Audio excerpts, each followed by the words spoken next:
देखिए, नौजवानों, अपनी जिंदगी का एक असूल बना लें। दुनिया उस इंसान की इज्जत करती है जो अपनी इज्जत करता है। जो इंसान या मुल्क अपनी इज्जत नहीं करता, दुनिया उसकी इज्जत नहीं करती। हमारे मुल्क में 10 सालों में, ये जरा गौर से सुने, 10 सालों के अंदर 2008 से लेकर 2018 तक 400 से ज्यादा ड्रोन अटैक्स किए उस मुल्क ने जिसके लिए हम जंग लड़ रहे थे। हमारे दो सरबराह आसिफ जरदारी और नवाज शरीफ, एक दफा इन्होंने उसकी मजम्मत नहीं की।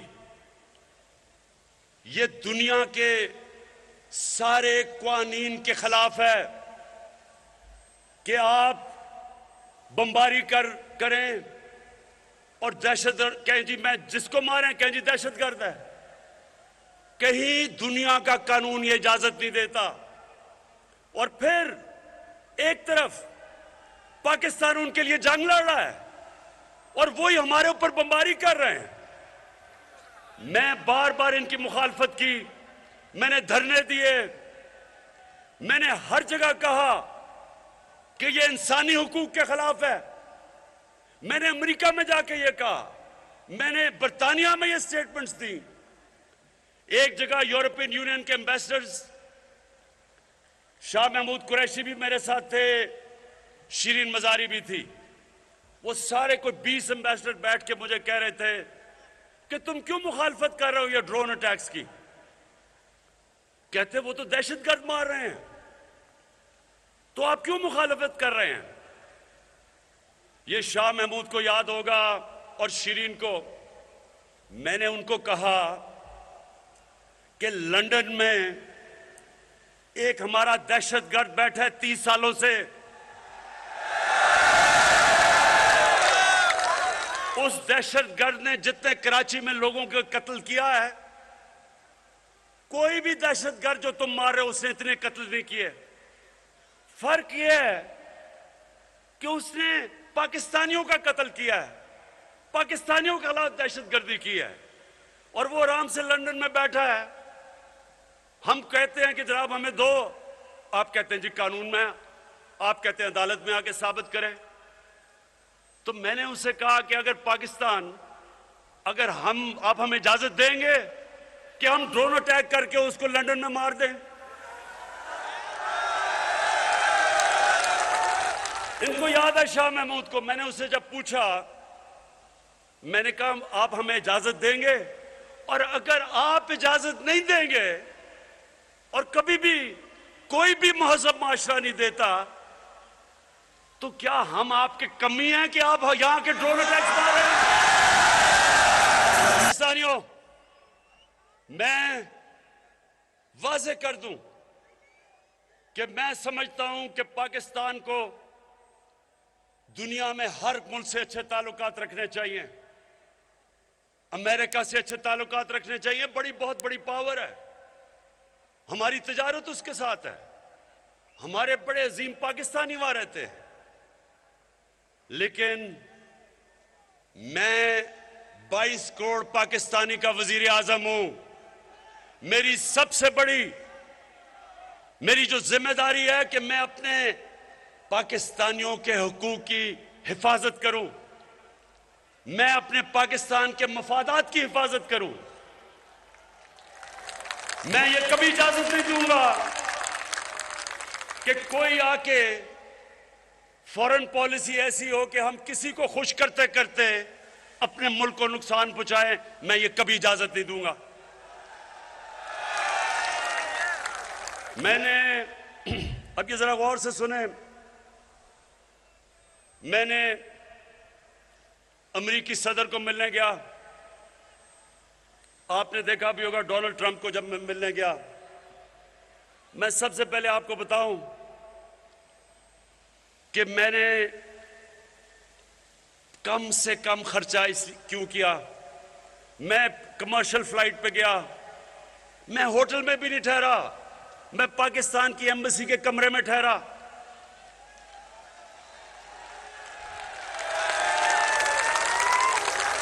क्योंकि मैं उनको यह बताना चाहता था कि मेरे मुल्क के ऊपर इस वक्त मुश्किल माशी हालात हैं। मैं अपने मुल्क का पैसा बचा रहा हूं। मैं वहां सूट पहन के नहीं गया, मैं अपनी शलवार कमीज में गया।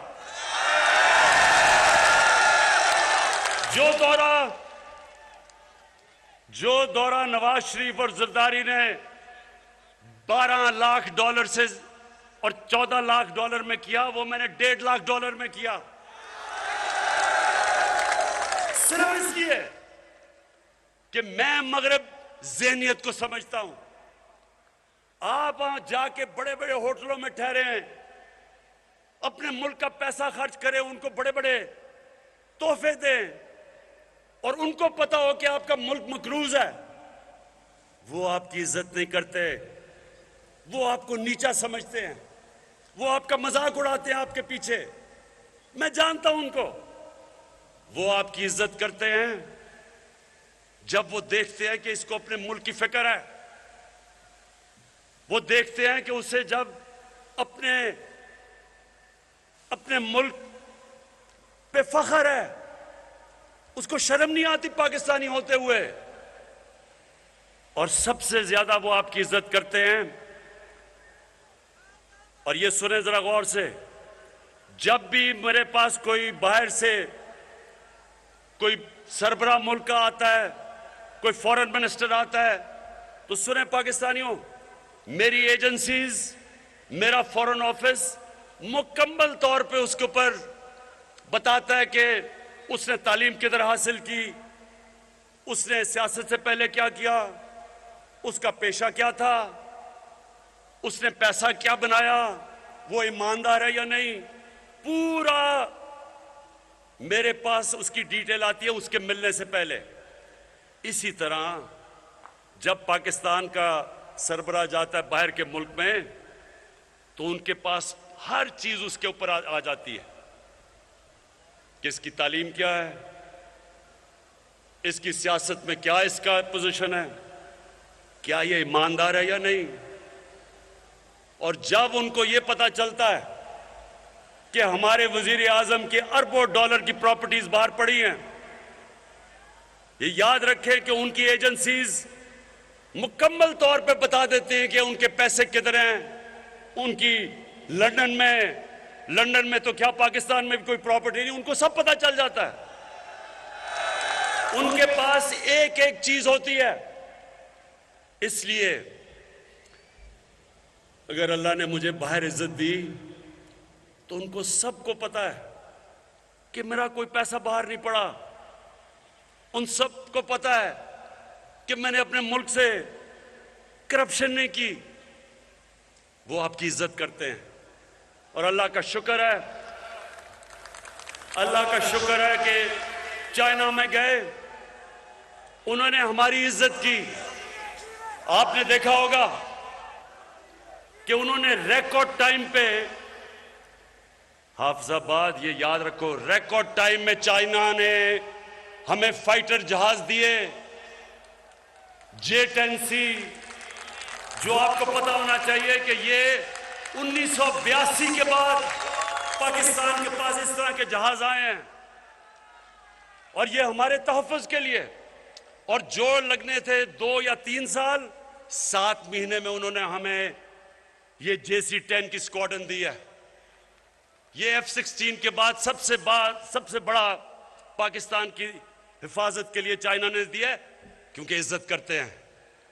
हम रूस गए, 3 गार्ड ऑफ ऑनर्स दिए उसने, रूस के प्रेसिडेंट ने हमें इज्जत दी, उसने हमें। मैं जब सदर ट्रंप से मिलने गया, उसने इज्जत की। उसे पता था कि ये आदमी 2 नंबर नहीं है।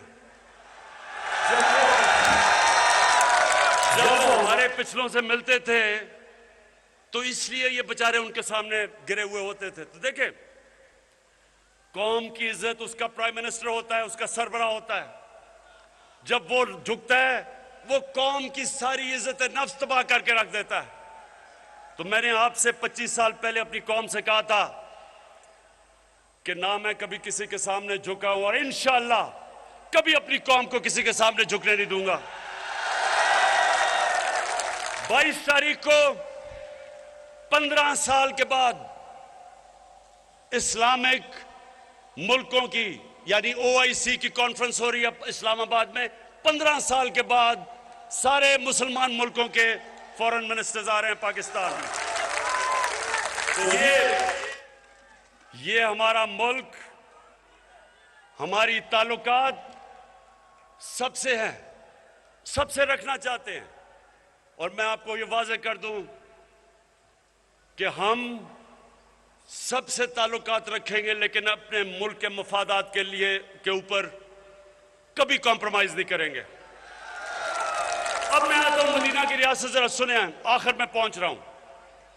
मैं सिर्फ बताना चाहता हूं कि जो हमने किया है आज तक पाकिस्तान की तारीख में कौम बनाने के लिए किसी ने नहीं किया। मदीना की रियासत फलाई रियासत थी। फलाई रियासत क्यों जरूरी है? रियासत एक कौम बनती तब है जब सारे फर्ज कौम के समझे कि ये जो रियासत है ये हमारे लिए है, ये हमारा ध्यान रखेगी, ये हमें इंसाफ देगी। अगर हमें मुश्किल वक्त आए, घर में बीमारी हो, तो रियासत मेरा ध्यान रखेगी। अगर मैं भूखा हूं तो रियासत हमारे बच्चों का ध्यान रखेगी। तो ये जो सफर है फलाई रियासत का, ये भी पाकिस्तान को कौम बनाएगा। रहमतुल्लाह आलमीन अथॉरिटी कौम बनाएगी। हमारा जो तालीम का निज़ाम है, एक निसाब, वो कौम बनाएगा।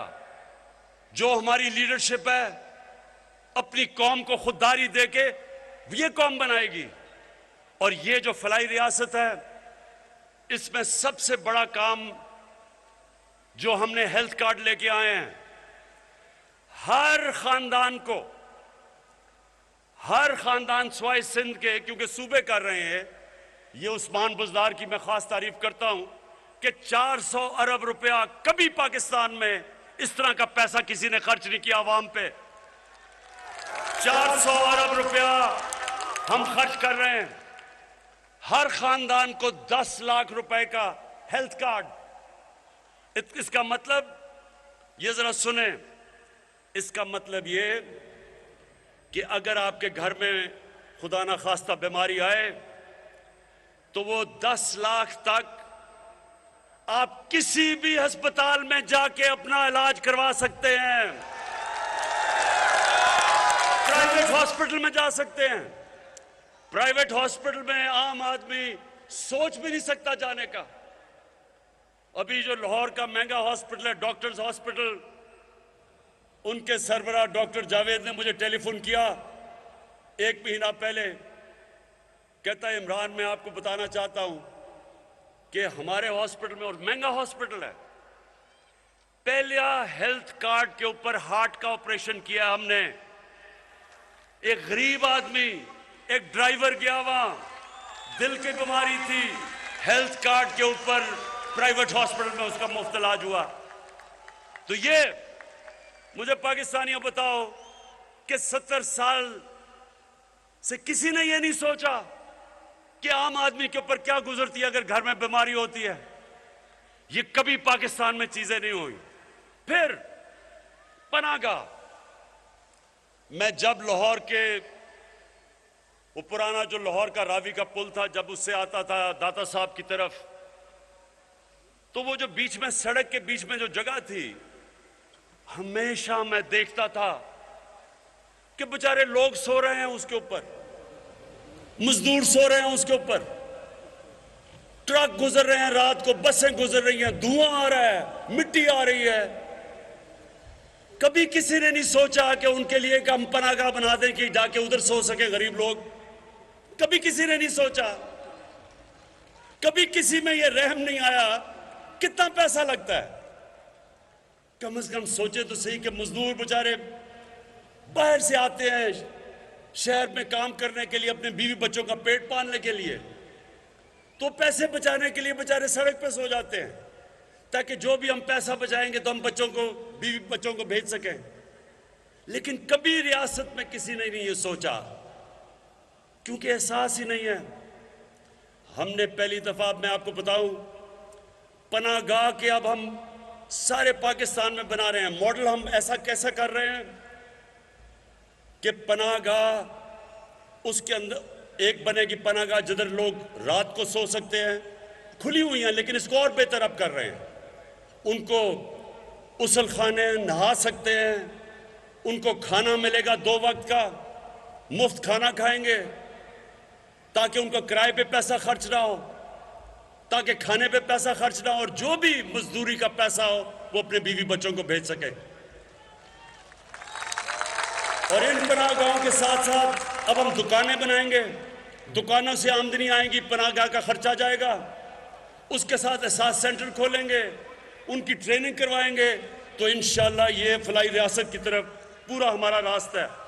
फिर कामयाब पाकिस्तान, शहरों के अंदर और देहातों में 20 लाख खानदानों के ऊपर हम क्या कर रहे हैं, सूद के बगैर 5 लाख कर्जा, अपनी बिजनेस शुरू कर सकें, अपने किसान अपने खेत पे लगा सके। 20 लाख रुपया सूद के बगैर कर्जा दे रहे हैं, अपना घर बना सकें। उसके अलावा टेक्निकल एजुकेशन, ये सारा एक खानदान के लिए टेक्निकल एजुकेशन दे रहे हैं। फिर ये पहली दफा, ये सारी चीजें पाकिस्तान में पहली दफा हो रही हैं। फिर अब सबसे ज्यादा एक इंसान क्या चाहता है कि मेरे सर के ऊपर छत हो, अपना घर हो। अब शहरों के अंदर इतना महंगा घर बनाना, लोग, आम आदमी घर ही नहीं बना सकते। हमारी ये कच्ची आबादियां बढ़ती जा रही हैं क्योंकि लोग अपना घर नहीं बना सकते।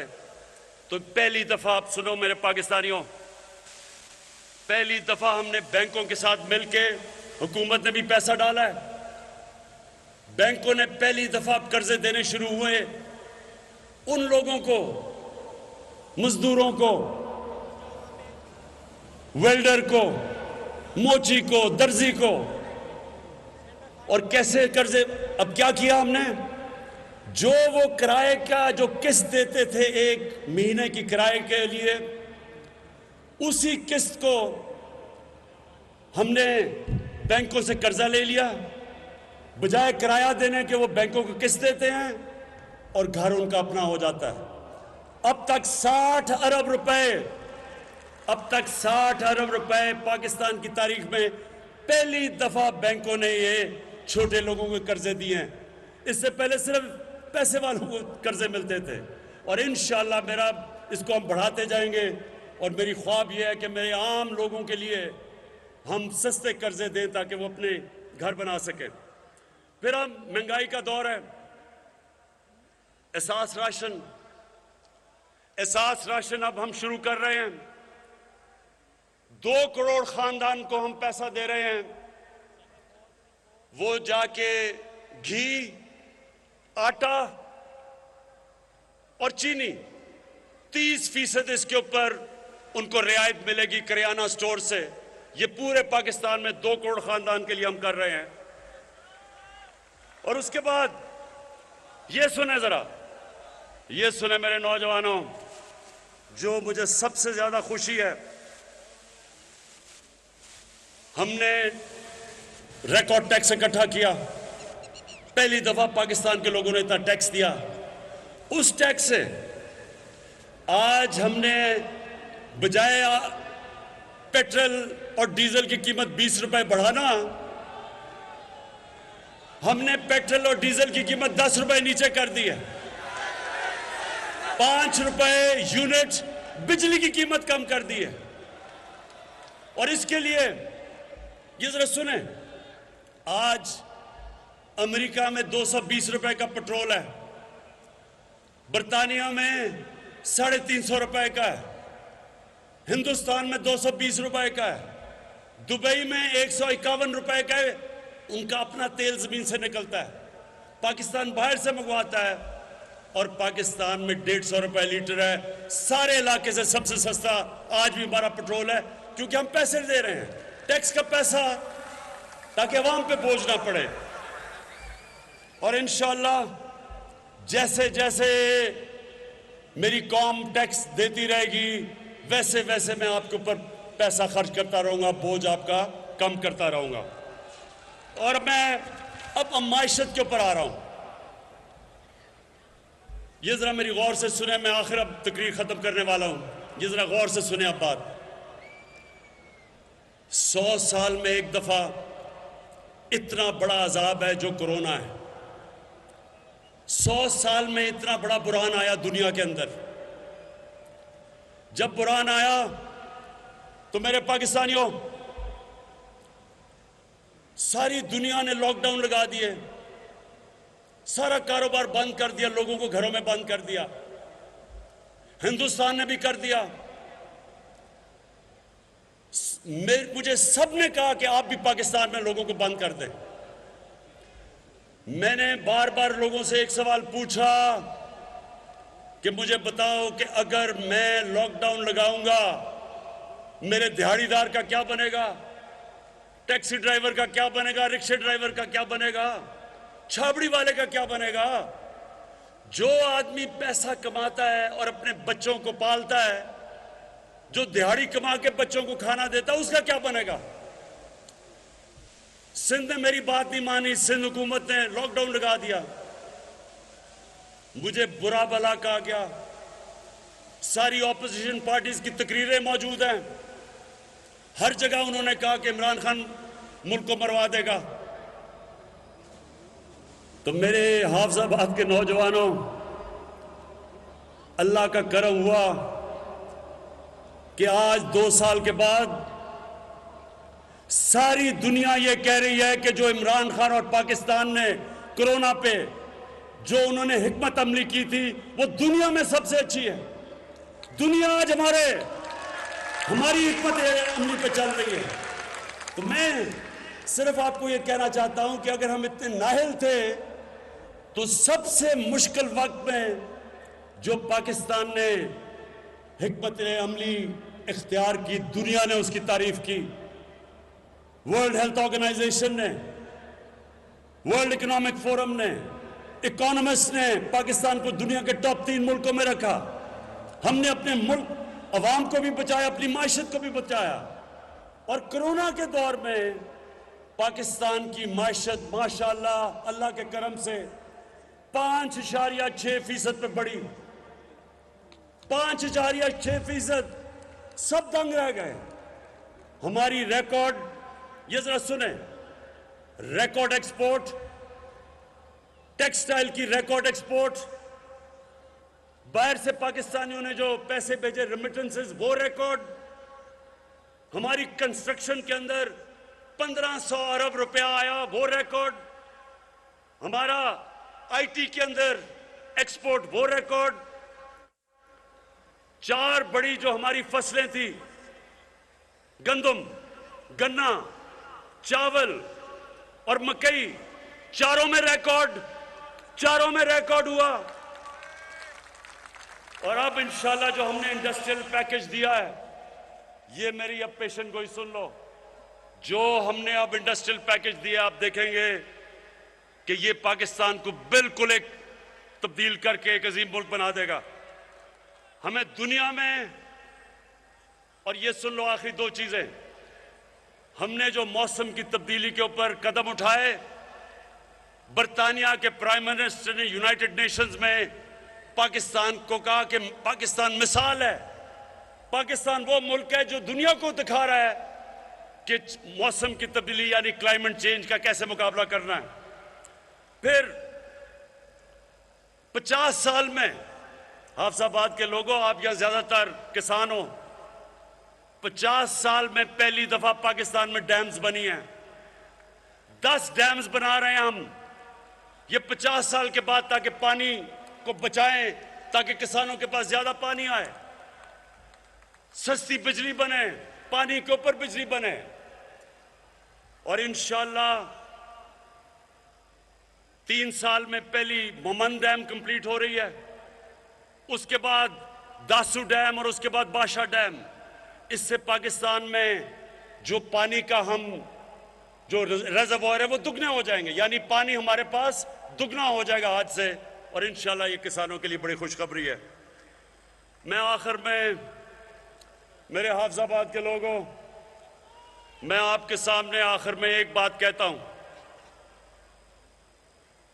कि मेरा ये ईमान है कि हमारा मुल्क एक बहुत अजीम मुल्क बनने जा रहा है। ये वो मुल्क है जो 27वीं रमजान को बना था। ये वो मुल्क है जिसने दुनिया को बताना है कि सही माने में जो नबी सल्लल्लाहु अलैहि वसल्लम की सुन्नत थी, मदीना की रियासत, वो कैसे, उसके क्या असूल थे। हमने दुनिया में मिसाल बनना है, हमने खुददार कौम बन के सामने आना है, और हमने दुनिया को यह साबित करना है कि किधर से जिस तरह मदीना की रियासत में मुसलमान उठे थे, उसी तरह यह मुल्क उन उसूलों के ऊपर चल के एक दुनिया का अजीम तरीन मुल्क बनेगा। और इंशाअल्लाह ये जो हमारे सामने हमें धमकियां मिलती हैं, अभी ये जो हिंदुस्तान का एक मिसाइल भी आ गया, पाकिस्तान ने बड़ी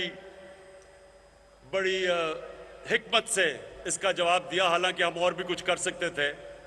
लेकिन आज मैं आपको कह दूं, हमारा मुल्क वो है जो अपनी दिफा कर सकता है, जो इस वक्त सही रास्ते पे चला गया है, जिसकी माशत सही जा रही है, और जो इंशाल्लाह अगले 1.5 साल होंगे उसमें आप देखेंगे कि ये मुल्क उधर पहुंच जाएगा जो अगर हम 1947 में सही माने पे चल पड़ते तो आज हम कहां के कहां पहुंच चुके होते। और हाफिजाबाद के लोगों और नौजवानों, इसकी कोई फिक्र ना करें कि ये जो सब इकट्ठे होकर कोशिश कर रहे हैं कि हुकूमत गिर जाएगी, ये आपके सामने होगा।